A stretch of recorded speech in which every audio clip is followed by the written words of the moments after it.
ગુજરાતમાં છેલ્લા કેટલાક સમયથી અટકી પડેલી ગ્રામ પંચાયતોની આજે ચૂંટણી પંચ દ્વારા જાહેરાત કરવામાં આવી છે। આજ રોજ રાજ્ય ચૂંટણી પંચે પ્રેસ કોન્ફરન્સ કરી ગુજરાતમાં 8,000 થી વધુ ગ્રામ પંચાયતો માટેની ચૂંટણીની જાહેરાત કરી છે। ચાલો જાણીએ ગ્રામ પંચાયતોની સમગ્ર ચૂંટણી પ્રક્રિયા વિશે આ અહેવાલમાં। નમસ્કાર, BS9 TV ન્યૂઝ સાથે હું છું આપની સાથે જાસ્મીન।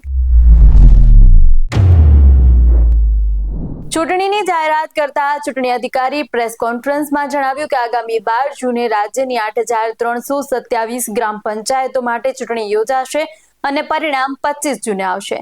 ગ્રામ પંચાયતની ચૂંટણીને લઈને 2 જૂને જાહેરનામું પ્રસિદ્ધ થશે। જાહેરનામું પ્રસિદ્ધ થતાની સાથે જ ઉમેદવારી પત્ર ભરવાનું શરૂ થઈ જશે। સાથે જ 9 જૂને ઉમેદવારી પત્ર ભરવાનો અંતિમ દિવસ રહેશે, જ્યારે કે 11 જૂને ઉમેદવારી પરત ખેંચવાનો અંતિમ દિવસ રહેશે। 9 જૂને ઉમેદવારી પત્ર ભરવાનો અંતિમ દિવસ રહેશે કે જ્યારે કે રાજ્યમાં 8,326 પંચાયતોની બેલેટ પેપરથી ચૂંટણી યોજાશે। 22 જૂને સવારે 7 વાગ્યાથી સાંજે 6 કલાક સુધી મતદાન યોજાશે। ગ્રામ પંચાયતોની ચૂંટણી જાહેર થતા જ આદર્શ આચાર સંહિતા લાગુ થઈ ગઈ છે। ખાસ વાત એ છે કે 5,115 સરપંચોની બેઠક પર મતદાન થશે। 44,850 વોર્ડ, 16,500 મતદાન મથકો સજ્જ કરાયા છે। 28,300 જેટલી મતપેટીઓ છે। 1,30,00,000થી વધુ મતદારો મતાધિકારનો ઉપયોગ કરશે। 25% OBC અનામત લાગુ થયા બાદ પ્રથમવાર પંચાયતની ચૂંટણી યોજાઈ રહી છે। કડીના 2 તાલુકામાં અને વિસાવદરના 4 તાલુકામાં પંચાયતની ચૂંટણી યોજાશે। કડી અને વિસાવદર વિધાનસભા બેઠકની કુલ 75 પંચાયતોની ચૂંટણી આમાં યોજાશે। સાથે ચૂંટણીની તૈયારીઓ વિશે વાત કરીએ તો પંચાયતની ચૂંટણીને લઈને ચૂંટણી કમિશનર વિડીયો કોન્ફરન્સના માધ્યમથી તમામ જિલ્લા કલેક્ટર સાથે રિવ્યુ બેઠક કરશે। ત્યારબાદ રાજ્ય ચૂંટણી પંચ ચૂંટણીની તારીખો જાહેર કરી છે। આ દરમિયાન ઉલ્લેખનીય છે કે ગુજરાત પાલિકા અને પંચાયતની ચૂંટણી બાદ OBC અનામતની અમલવારીના કારણે ગ્રામ પંચાયતની ચૂંટણીઓ અટકી પડી હતી।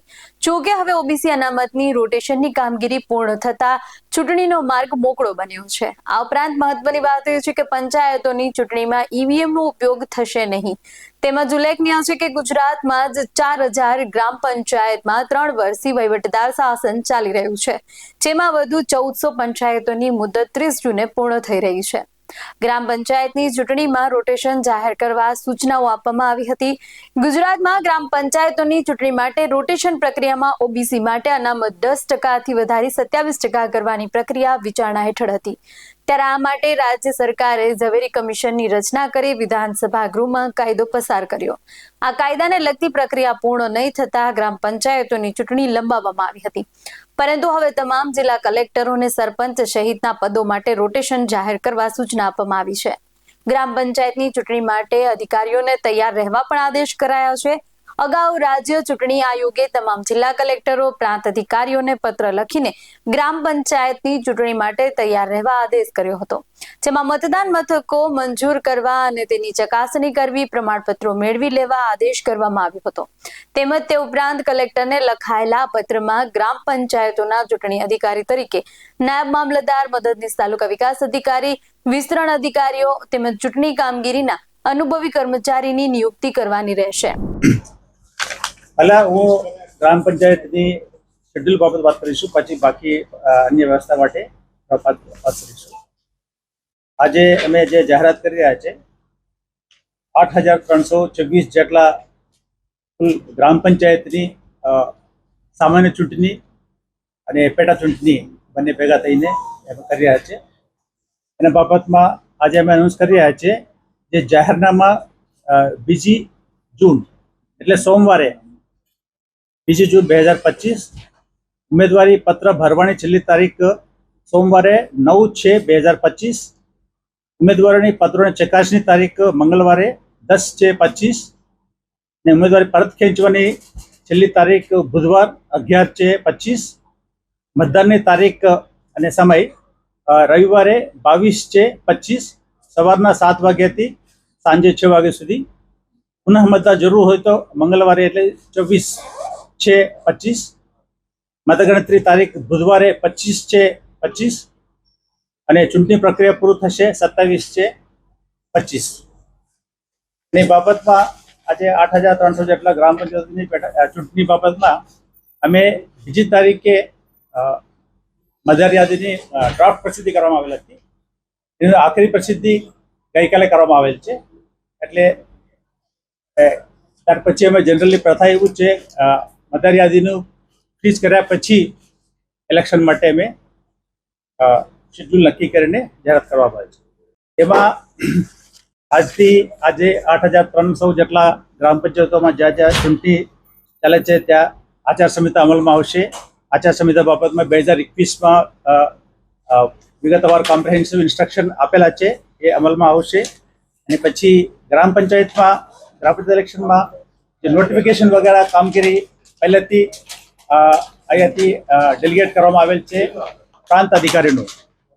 જે જિલ્લામાં જે વિવિધ પ્રાંતોમાં જે કામ કરતા પ્રાંત અધિકારી જે SDM કહેવાય એનું અમે ડેલિગેટ કરવામાં આવેલ છે. નોટિફિકેશન પ્રાંત અધિકારી તરફથી કરવામાં આવશે.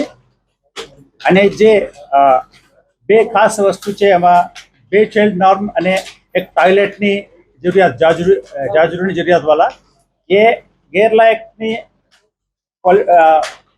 નિયમમાં રાખવામાં આવેલા કારણે એનું એફિડેવિટમાં જરૂર નથી. એટલા માટે ગ્રામ પંચાયતમાં એફિડેવિટમાં આ પાર્ટ નહીં આવે. ખાલી એક સેલ્ફ ડિક્લેરેશન, એકરાર પત્ર એક રજૂ કરવાનું હોય છે. એમાં અમુક વાર જિલ્લામાં થોડા રજૂઆત આવતા હોય છે, એફિડેવિટ તમારા માંગીએ છીએ, એવું નથી. એકરાર પત્ર સેલ્ફ ડિક્લેરેશન જ જરૂર છે ગ્રામ પંચાયત માટે. એના માટે લગભગ 2006માં સરકારે એક નોટિફિકેશન બહાર પાડેલા છે.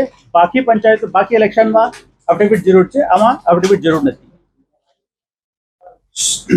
અને જે ખર્ચની બાબત હોય તો ગ્રામ પંચાયતમાં જુદા જુદા વાર્ડની સંખ્યાના હિસાબે એ ખર્ચની જે એક્સપેન્ડિચર, ઇલેક્શન એક્સપેન્ડિચરની બાબતમાં નિયમો નક્કી કરેલા છે. એમાં 12 વોર્ડ સુધી ગ્રામ પંચાયત હોય તો એમાં સરપંચની ચૂંટણીમાં 15,000 ખર્ચ કરી શકે. 13 વોર્ડથી 22 વોર્ડ સુધી 30,000, 23 વોર્ડ ઉપરથી 45,000.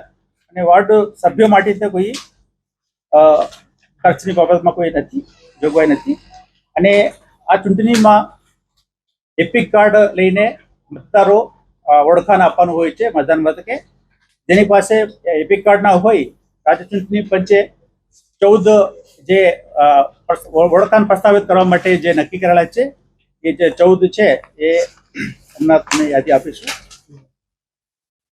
એ યાદી પ્રમાણે કોઈ પણ વસ્તુ, પાસપોર્ટ હોય, ડ્રાઇવિંગ લાયસન્સ હોય, આધાર કાર્ડ હોય, એ બધા લઈને ત્યાં તેમના મતદારોની ઓળખ પ્રસ્થાપિત કરી શકાય, એના પરથી મતદાન કરી શકાય.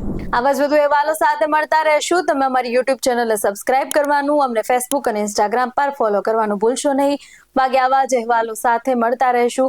જોતા રહો BS9 TV ન્યૂઝ. નમસ્કાર.